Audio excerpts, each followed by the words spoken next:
Let's take it up another level here on Undisputed. Yesterday on ESPN, Jason Licht, the GM of the Buccaneers that you may not have known until somebody signed with the Buccaneers, Jason Licht said that it almost felt like Tom Brady was recruiting the Bucs. The first time that they spoke, that was Jason Licht and Bruce Arians, the coach, with Tom Brady. So, Mr. Sharp, what do you make of that from Jason Licht? Skip, I'm not surprised because I think Tom Brady, and we talked about this a lot, if Tom Brady was going to leave, he was going to have to make a strictly football decision. He couldn't base it on, well, the glam, the limelight, it can't be, well, I need to be in New York or I need to be on the coast. He need to make it on a strictly football basis. And what gives me the best opportunity to showcase I can still play at a high level and possibly get to and compete for a Super Bowl? Skip, he looked at his Tampa. There's no question of my. Let ask you this, and when your opportunity. You and I both know if Tampa had the same type of offensive roster as what he left in New England, he's not going there. He looked at it. Hold on. They got Mike Evans. They got Chris Godwin, Cameron Brake, O.J. Howard.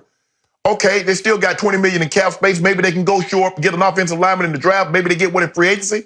Huh? It was a no-brainer. Skip, put it to you like this.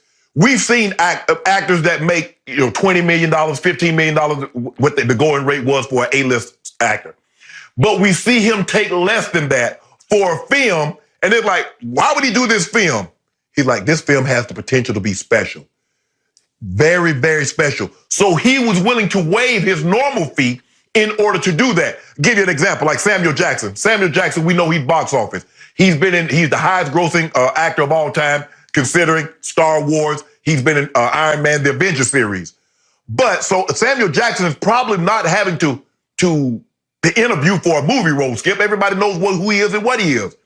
But if Samuel Jackson wants a role that is not box office, he says, but I really want to do this. I want to test my chops because I believe I still got it. What director, what company gonna say, nah, Sam, we good? No. What do you expect Jason Licht to say?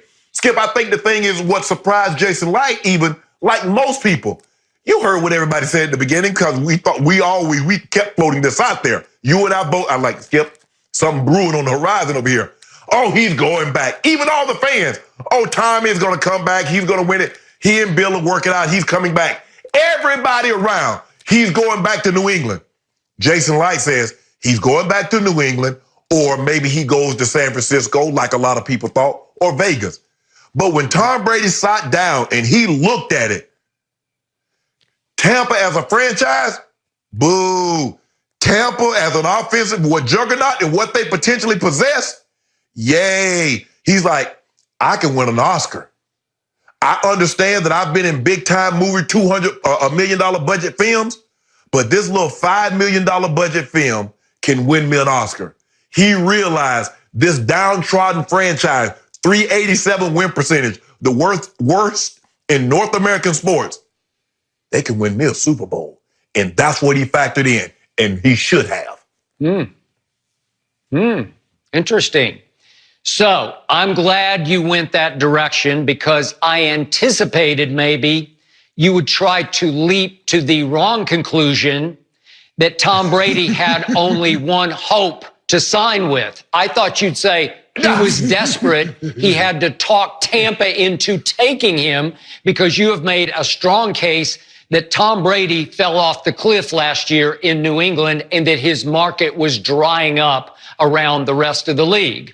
So just in case you were going to go there, I was going to point out, and maybe it's for those fans who might have already leaped to that conclusion. Remember, Jeff Darlington on ESPN, who was the go-to source on this story as it unfolded, reported, 2.5, 3 weeks ago, that 8 teams he had talked to were interested in Tom Brady, and that 4 teams, and this is maybe 3 weeks ago, 4 teams said Jeff Darlington would sign him right now. So if there were 4 out there, and I don't know, he didn't say exactly which the 4 were, but I could start to guess who the 8 interested teams were because we're going to talk in just a few minutes here about the Chargers. surely they would have been interested. We thought the Raiders were, the Dolphins. We could just keep going down the list. There felt like there were more than 8 teams. At one point, I thought there might be 13 teams that would have some interest in Tom Brady. But the reason I love this story, Shannon Sharp, is that Tom Brady once again did it his way. He didn't wait for them to pursue him. He did his homework. Remember what he said in his opening, it was sort of the teleconference, press conference that he did a few days back on, from Tampa or with the Bucs. He said that what he loves to do is study and watch film. Well, I think he started already watching film. He broke down the possible destinations before the destinations came to him. So I believe in the case of Tampa Bay, he had already decided at the top of his list was the Bucs. So he basically said, well, I don't need them to come to me. I'm going to go tell them, hey, you're it. I actually want you. And you made all the points that I was going to make. They're beautiful. They're perfect for him because they have 4 weapons better than any 1 weapon he had last year in New England. And furthermore, and maybe more important, he has never played for what you would call great offensive-minded coaches. Bill O'Brien, I don't know. Josh McDaniels is pretty good. I don't know if he's all-time great. Charlie Weiss? Pretty good. I mean, Charlie as a head coach wasn't very good, but I think he's a very good offensive mind, and I love Charlie. No disrespect to Charlie. I kind of miss having him on the show, actually. But the point is that has he ever played for a guru? Well, Bruce Arians is a guru, and the great Tom Moore, who's the advisor for this offense, who was the offensive coordinator for Peyton Manning, he's a guru. He's up there in that Bill Walsh echelon. So all of a sudden, Tom Brady's saying, wait a second, I can play for a Bruce Arians who coached Peyton and Roethlisberger and Luck and Carson Palmer. I can play for that guy. I can meld minds with him and Tom Moore with weapons. Wow. Why wouldn't I want to go there? Because as Tom said in the opening press conference, I'm going to have fun. Well, we never heard him one time in 20 years say he was really having fun in New England. So I love the fact that he said, hey, Tampa, I want to do this right now. And I think they were dumbfounded because they hung up after one call, got their heads together and said, wait a second, is this for real? And they called him right back shortly thereafter and did the deal over the phone. And they were obviously a little surprised. He's just going to take $25 million. That's bargain basement for the GOAT. And he didn't ask for any total control of the offense because, again, he wants to get his head together with the great heads that are already there. So I think it's a beautiful story. And again, ESPN's story pointed out that it was dream job meets dream player because the Bucs had already done their film breakdown of 7 what they thought would be available quarterbacks. And they said they had far and away Brady ranked number 1. And yet they thought it was their, to quote ESPN, dream scenario. Because remember, Arians was asked at the combine, what one call would you take from another quarterback outside of Jameis Winston? And Arians just chuckled and said, Tom Brady? Like it was a dream to him. And all of a sudden their dream came true right before their eyes. And I think they couldn't see the forest for the trees because they're in the forest that Tom Brady wants to be in also. So I thought it was the all-time GOAT move by the GOAT to actually pick his team. And it happened to be the all-time losingest team that just happens to have next year's Super Bowl in its home stadium. Beautiful. So he fooled us all. Nobody saw this coming. I'll be the first to admit I laughed at it the first time I heard even any speculation.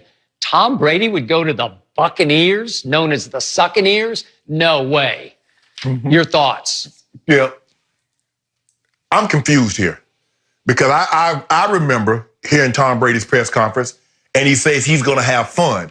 Now, when Lane Johnson at the Super Bowl mentioned about how miserable the Patriots players look and how, they won a lot and the yada, yada, yada, Tom Brady stood his butt behind the podium and said, we're having fun, we're winning.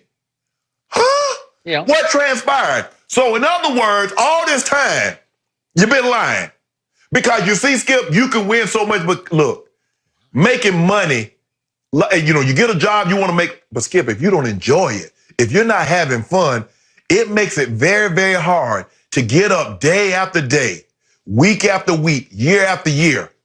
If you really hate your job, if you find something you love, you'll never have to work a day in your life. So in other words, it got old. In other words, you weren't having as much fun as you led people to believe. Is that what he's saying, Skip Bayless? Or did it No. Or did it just not become fun the last couple of years? Obviously, I think you would agree with this. Nobody ever has fun playing for Bill Belichick. It's not fun because he's a tyrant. He's a dictator. He's a word I can't say here on television. But the goal is to win. And because they got to 9 Super Bowls in 20 years, which is just unfathomable to me, 9 in 20 years, almost half the years Tom was there, they went to the Super Bowl and they won 6 of them and should have won 2 more of them. So that was fun. The end result was fun, but the journey I don't think was fun for any of them because he's hard to play for. And he was lucky that he had Tom Brady as his locker room sort of mitigator, the guy who could buffer him versus the troops in the locker room who are saying, what is this guy doing? He's screaming at us. He's calling us out. He's chewing us out. And Brady was the one who always stepped up in the locker room and said, it's okay. It's just the way he is. We're going to go win us another Super Bowl. So again, that was fun. But now Tom's journey is going to be fun. His practices are going to be fun. His film study is going to be a lot more fun than it used to be because there's no